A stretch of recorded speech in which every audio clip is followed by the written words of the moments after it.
Hello ವಿದ್ಯಾರ್ಥಿಗಳೇ, ಈ ಒಂದು ವಿಡಿಯೋದಲ್ಲಿ ನಾವು ನಿಮ್ಮ ಬಿಕಾಮ್ ಥರ್ಡ್ ಸೆಮಿಸ್ಟರ್ನಲ್ಲಿ ಬರುವಂತಹ CLSP ಸಬ್ಜೆಕ್ಟ್ಗೆ ಸಂಬಂಧಪಟ್ಟಂತೆ company law and secretary practice ಏನು ಸಬ್ಜೆಕ್ಟ್ ಇದೆ, ಸೊ ಅದರ ಮೇಲೆ ಕೇಳುವಂಥ 2 ಅಂಕ 5 ಅಂಕ ಹಾಗೂ 15 ಅಂಕಕ್ಕೆ ಕೇಳುವಂಥ ಪ್ರಮುಖ ಪ್ರಶ್ನೆಗಳನ್ನ ಮತ್ತು ಯಾವ ರೀತಿ ಓದಬೇಕನ್ನೋ ಶಾರ್ಟ್ಕಟ್ ವಿಧಾನವನ್ನು ಹಾಗೂ ಯಾವ ರೀತಿ ಕ್ವಶನ್ಸ್ನ ಸೆಕ್ಷನ್ಸ್ಗಳನ್ನ ಯಾವ್ಯಾವುದ್ರ ಮೇಲೆ ಬರುತ್ತೆ ಪ್ರಶ್ನೆಗಳು ಅನ್ನೋದ್ರ ಬಗ್ಗೆ ಡಿಸ್ಕಷನ್ ಮಾಡೋಣ. ಸೊ ಮೊದಲಿಗೆ 2 ಮಾರ್ಕ್ಸ್ಗೆ ಸಂಬಂಧಪಟ್ಟಂತೆ 7 ರೀತಿ ಪ್ರಶ್ನೆಗಳು ಬರುತ್ತೆ. 7 ರೀತಿ. ಮೊದಲನೇದು 7 ಟೈಪ್ಸ್ನಲ್ಲಿ ವ್ಯಕ್ತಿಗಳ ಮೇಲೆ, ಪರ್ಸನ್ ಮೇಲೆ. ಅರೆಕಾಲಿಕ ಕಾರ್ಯದರ್ಶಿ ಎಂದರೆ ಯಾರು? Who is a part time secretary. ವ್ಯವಸ್ಥಾಪಕ ನಿರ್ದೇಶಕ ಎಂದರೆ ಯಾರು? Who is managing director. ತಾತ್ಪೂರ್ತಿಕ ಕಾರ್ಯದರ್ಶಿ ಎಂದರೆ ಯಾರು? Who is a pre term secretary. Company ಕಾರ್ಯದರ್ಶಿ ಎಂದರೆ ಯಾರು? Who is company secretary. ಪೂರ್ಣಾವಧಿ ನಿರ್ದೇಶಕ ಎಂದರೆ ಯಾರು? Who is whole time director. ಲೆಕ್ಕ ಪರಿಶೋಧಕ ಎಂದರೆ ಯಾರು? Who is auditor.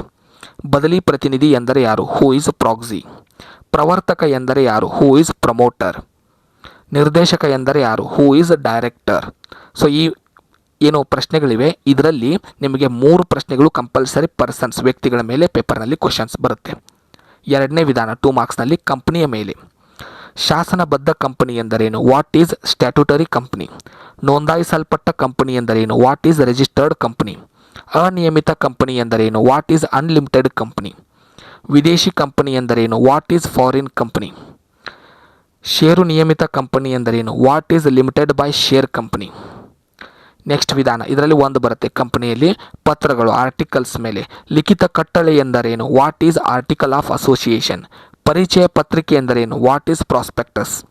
ಮನವಿ ಪತ್ರ ಎಂದರೇನು? What is memorandum of association. ವಿಷಯ ಪಠ್ಯ ಅಥವಾ ಸಭೆಯ ಕಾರ್ಯಕ್ರಮ ಪಟ್ಟಿ ಎಂದರೇನು? What is agenda of meeting. ಸಭೆಯ ಅಂತಹ ವರದಿ. What is minutes of meeting. So ಈ 5ರಲ್ಲಿ 2 ಪ್ರಶ್ನೆಗಳು ಈ ಪತ್ರಗಳ ಮೇಲೆ ಬರುತ್ತೆ. ನೆಕ್ಸ್ಟು 4ನೇ ವಿಧಾನ ಸಭೆಗಳ ಮೇಲೆ, ಮೀಟಿಂಗ್ನಲ್ಲಿ 2 ವಿಧ ಇದೆ. ವಿಶೇಷ ಸಾರ್ವಜನಿಕ ಸಾಧಾರಣ ಸಭೆ ಎಂದರೇನು? ಶಾಸನಬದ್ಧ ಸಭೆ ಎಂದರೇನು? ಅಂದರೆ what is extraordinary general meeting. What is statutory meeting. ಈ 2ರಲ್ಲಿ 1 ಪ್ರಶ್ನೆ ಕಂಪಲ್ಸರಿ ಇದೆ. ವಿಸ್ತರಿಸಿ 1 ಪ್ರಶ್ನೆ ಬರುತ್ತೆ. AGM, MOA, MRTP, SEBI, BOD, CLB, AOA ಇವರಲ್ಲಿ 2 ಪ್ರಶ್ನೆಗಳನ್ನ ಕೊಡ್ತಾರೆ. ಇನ್ನು ನೆಕ್ಸ್ಟು 7ನೇದ್ದು ಎಂದರೇನು ಮೇಲೆ ಕ್ವಶನ್, ವಾಟ್ ಈಸ್ ಮೇಲೆ. ಕೋಷ್ಟಕ A ಎಂದರೇನು? What is table A. ಕೋಷ್ಟಕ F ಎಂದರೇನು? What is table F. ಅರ್ಹತಾ ಷೇರುಗಳು ಎಂದರೇನು? What is qualification of shares. ಸೂಚನೆ ಎಂದರೇನು? What is motion. ಕನಿಷ್ಠ ವಂತಿಕೆ ಎಂದರೇನು? What is subscription. ಕನಿಷ್ಠ ಹಾಜರಾತಿ ಎಂದರೇನು? What is quorum. ಹಿತರಹಿತ ಜಾಹೀರಾತು ಎಂದರೇನು? What is disinterestable quorum. ಇನ್ನು ಇತರೆ ಕ್ವಶನ್ಗಳು 2 ಮಾರ್ಕ್ಸ್ನಲ್ಲಿ ಕೇಳುವಂಥದ್ದು. ಕಂಪನಿಯ ನಿರ್ದೇಶಕರು ಕಾರ್ಯದರ್ಶಿಯಾಗಿ ನೇಮಕವಾಗಬಹುದೇ? Can a director be appointed as secretary. ಪರಿಚಯ ಪತ್ರಿಕೆ ಬದಲಾಗಿ ಹೇಳಿಕೆ ಪತ್ರ ಯಾವಾಗ ತಯಾರು ಮಾಡಲಾಗುತ್ತದೆ? Fan statement lieu is of a prospectus is to be approved. ಮೊದಲ ಕಾರ್ಯದರ್ಶಿ ನೇಮಕವನ್ನು ಹೇಗೆ ಮಾಡಲಾಗುತ್ತದೆ? How is first secretary is appointed. Company ನಿರ್ದೇಶಕನನ್ನು ಕಂಪನಿ ಕಾರ್ಯದರ್ಶಿಯಾಗಿ ನೇಮಕ ಮಾಡಬಹುದೇ? Can a director appointed as company secretary. ಪರ್ಯಾಯ ನಿರ್ದೇಶಕನನ್ನು ಯಾವಾಗ ನೇಮಕಾತಿ ಮಾಡಲಾಗುತ್ತದೆ? When alternate director is appointed. ಇನ್ನು 5 ಮತ್ತು 15 ಮಾರ್ಕ್ಸ್ ಇಷ್ಟರಲ್ಲಿನೇ 2 ಮಾರ್ಕ್ಸಿನ ಪ್ರಶ್ನೆಗಳು ಬರುತ್ತೆ. ನಿಮಗೆ ಯಾವ ಕ್ವಶನು ಮಿಸ್ ಆಗಲ್ಲ, 12 ಕ್ವಶನ್ಗಳು ಅದರಲ್ಲಿನೇ ಇರುತ್ತೆ. 5 ಮತ್ತು 15 ಮಾರ್ಕ್ಸ್ಗೆ ಸಂಬಂಧಪಟ್ಟಂತೆ ಇದನ್ನು ಕೂಡ ನೀವು ಸೆಕ್ಷನ್ ಮಾಡಿ ಓದ್ಕೋಬೇಕಾಗುತ್ತೆ. ಮೊದಲನೇ ಸೆಕ್ಷನ್ನು ಕಂಟೆಂಟ್ಸ್ ಮೇಲೆ ಕೇಳ್ತಾರೆ, ಅಂಶಗಳ ಮೇಲೆ ಕೇಳ್ತಾರೆ. ಮನವಿ ಪತ್ರದ ಅಂಶಗಳನ್ನು ವಿವರಿಸಿರಿ. Explain the contents of memorandum of association. ಪರಿಚಯ ಪತ್ರದ ಅಂಶಗಳನ್ನು ವಿವರಿಸಿರಿ. Explain contents of prospectus. ಲಿಖಿತ ಕಟ್ಟಳೆಗಳ ಒಳಗೊಂಡಿರುವ ಅಂಶಗಳನ್ನು ವಿವರಿಸಿರಿ. Explain contents of article of association. ನಿರ್ದೇಶಕರ ವರದಿಯ ಅಂಶಗಳನ್ನು ವಿವರಿಸಿರಿ. Explain contents of director report. 2ನೇ ಮೆಥಡ್ಡು ವ್ಯತ್ಯಾಸದ ಮೇಲೆ, ಡಿಫ್ರೆನ್ಸ್ ಮೇಲೆ 1 ಪ್ರಶ್ನೆ ಇರುತ್ತೆ. 3 ಡಿಫ್ರೆನ್ಸ್ ಇವೆ. ಮನವಿ ಪತ್ರ ಮತ್ತು ಲಿಖಿತ ಕಟ್ಟಳೆ ನಡುವಿನ ವ್ಯತ್ಯಾಸ ತಿಳಿಸಿ. Distinguish between memorandum of association and article of association. ಖಾಸಗಿ ಕಂಪನಿ ಮತ್ತು ಸಾರ್ವಜನಿಕ ಕಂಪನಿ ನಡುವಿನ ವ್ಯತ್ಯಾಸ ತಿಳಿಸಿ. Distinguish between private company and public company. ನಿರ್ದೇಶಕ ಮತ್ತು ವ್ಯವಸ್ಥಾಪಕರ ನಡುವಿನ ವ್ಯತ್ಯಾಸ ತಿಳಿಸಿ. Distinguish between director and managing director. So ಈ 3ರಲ್ಲಿ 1 ವ್ಯತ್ಯಾಸ ಕಂಪಲ್ಸರಿ. ಮನವಿ ಮೇಲೆ 15 ಮಾರ್ಕ್ಸ್ಗೆ ಕ್ವಶನ್ ಕಂಪಲ್ಸರಿ ಇರುತ್ತೆ.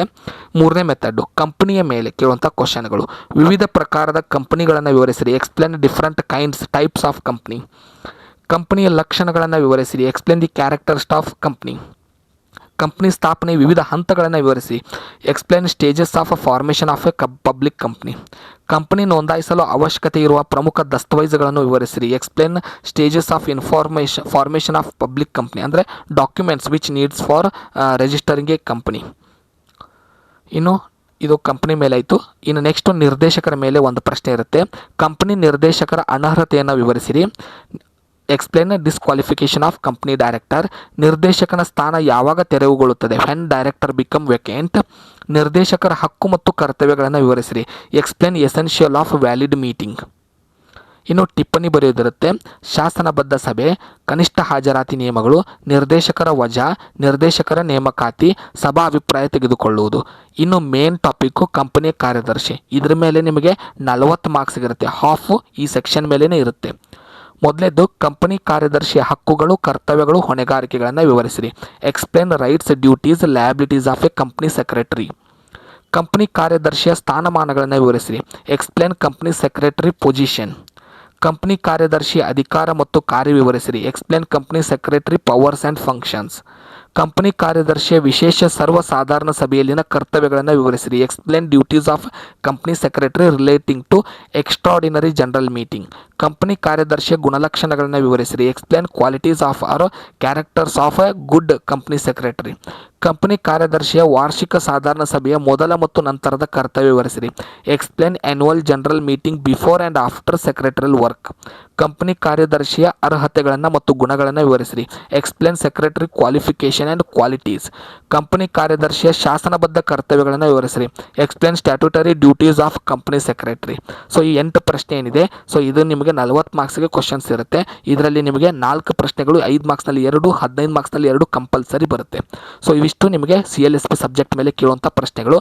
ಇವುಗಳಿಗೆ ಶಾರ್ಟ್ಕಟ್ ಓದೋ ವಿಧಾನ, ಅಕ್ಯುರೇಟ್ PDF ನೋಟ್ಸ್, ಆನ್ಸರ್ ಮತ್ತು ಯಾವ ರೀತಿ ಓದಬೇಕನ್ನೋ ವಿಡಿಯೋ, ಎಕ್ಸ್ಪ್ಲನೇಷನ್ ಹೇಗೆ ಬರೀಬೇಕನ್ನೋ ಟಿಪ್ಸ್ ಬೇಕಂದರೆ ಡಿಸ್ಕ್ರಿಪ್ಷನಲ್ಲಿ ನಮ್ಮ ಆ್ಯಪ್ ಲಿಂಕ್ ಇದೆ, ಅದನ್ನು ಡೌನ್ಲೋಡ್ ಮಾಡ್ಕೊಳ್ಳಿ. ಯಾವುದಾದ್ರೂ ಒಂದು ಸಬ್ಜೆಕ್ಟ್ಗೆ ಜಾಯ್ನ್ ಆಗಿ.